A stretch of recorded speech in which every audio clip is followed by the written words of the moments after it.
तो आपसे जब भी इसके बारे में कुछ पूछे तो आप इसके बारे में कैसे बताएंगे। आपको याद होगा कि उल्टा चिन्ह होता है तो हम लोग हमेशा नीचे की तरफ रखते हैं, याद है।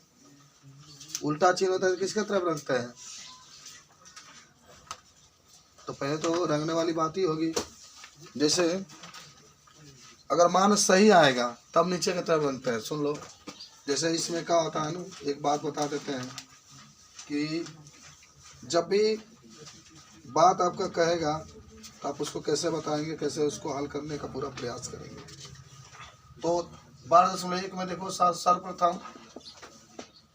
सर्वप्रथम दोनों सभी मानों को समीकरण मानते हैं। सभी मानों को समीकरण मानते हैं, समीकरण मानते हैं। पहले तो बात सब लोग जान गए। इसके बाद ग्राफ खींचते हैं, ग्राफ खींचते हैं। पुनः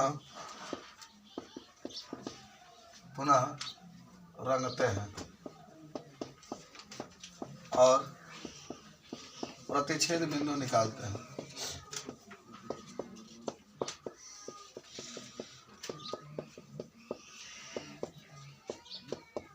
जरूर नोट कर लेंगे। देखो थ्योरी आपको तो एकदम नोट ही होना चाहिए ना।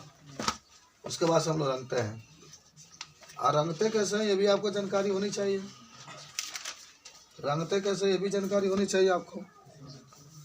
अगर सही आया तो नीचे की तरफ, सुनो ध्यान से, यदि सही मान आता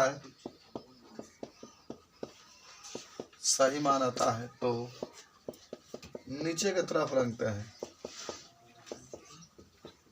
नीचे की तरफ का मतलब होता है मूल बिंदु की तरफ रंगते हैं, अर्थात मूल बिंदु की ओर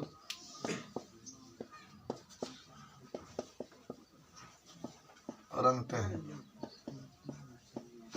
चलिए, ये पहला नोट में था। दूसरा है, यदि गलत मान आता है तो ऊपर की तरफ रंगते हैं। यही तो इसमें यूज करना है।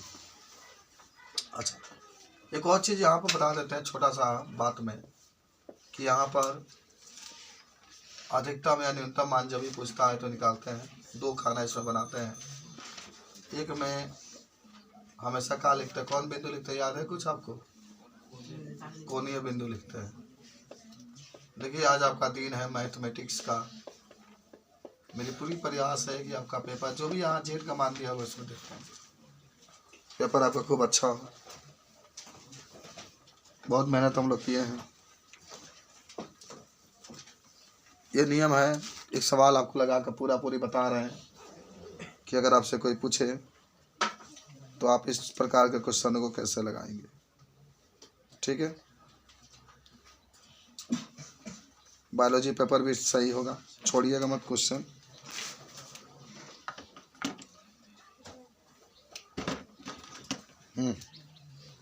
चले,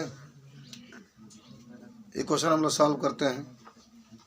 बड़ा सा क्वेश्चन एक लेते हैं। क्वेश्चन नंबर बाबू हम लेते हैं दूसरा नंबर। देखो अभ्यास का दूसरा क्वेश्चन के पास हम चलते हैं। क्वेश्चन दूसरा है, निम्न अवरोधों के अंतर्गत, जैसे जेड दिया है ना बाबू, जेड -3x + 4y का न्यूनतमीकरण मान पूछ रहा है। चलो भाई, न्यूनतमीकरण कह दिया तो न्यूनतम आना चाहिए। और 2 समीकरण दिया है। एक आपके पास दिया है x + 2y और <8 दिया है, और एक दिया है 3x + 2y और > अच्छा <12 दिया। लेस नहीं कहते हैं, x तो और y का मान तो बड़ा है। देखो इसमें सर्वप्रथम क्या होगा ना, इसको समीकरण रूप में रखेंगे। खूब ध्यान से देखना। इसके लिए सारणी बनाएंगे। इसके लिए क्या बनाएंगे? सारणी। चाहो तो 2 मान निकालो, चाहो तो 3 मान निकालो। दो ही मान निकालो, क्या करना, या 3 भी निकाल सकते, चलिए। तो यहाँ पर एक x का मान लिख लो, एक यहाँ पर y का मान लिख लो। चले x का मान 0 रखो, x का मान 0 रखोगे, रूल कहता है कि हमेशा x का मान 0, x का मान 0 तो 0, खाली 2y बराबर 8, 2 से 8 के काटोगे 4, y का मान 0, y का मान 0 रखोगे तो पूरा 0, तो x का मान 8 आ जाए। अब इसके लिए भी वही होगा, 3x + 2y बराबर 12। यहाँ पर सारणी बना लो, 3 खाना बना लो, ठीक है। और यहाँ पर x का मान, y का मान, x का मान 0 रखो बाबू, आता है 0 तो 2y बराबर 12 बचेगा, तो 2 से 12 काटोगे तो 6, y का मान 0 रखो तो 3x बराबर 12 तो 4, ठीक है ना। अब हम लोग जानते हो फिगर बनाएंगे, क्या बनाने वाले हम लोग हैं, फिगर। तो फिगर देखो ध्यान से कैसे बनाओगे, यहाँ पर एक x अक्ष लिख लेना है, एक y अक्ष निकाल लेना है। x का मान देखो 8 तक है ना, तो 8 तक लिख लो, चलो 2 मान लो, 4 मान लो, 6 मान लो, 8 मान लो। y का मान कितना 6 तक है, तो चलो 2 मान लो, 4 मान लो, 6 मान लो, हो गया। तो पहला 0 4 माने x का मान 0, y का मान 4, तो यहाँ पर होगा बाबू 0 कमा करके 4, 8 0, x का मान 8, y का मान 0, तो ही हो जाएगा 8 0।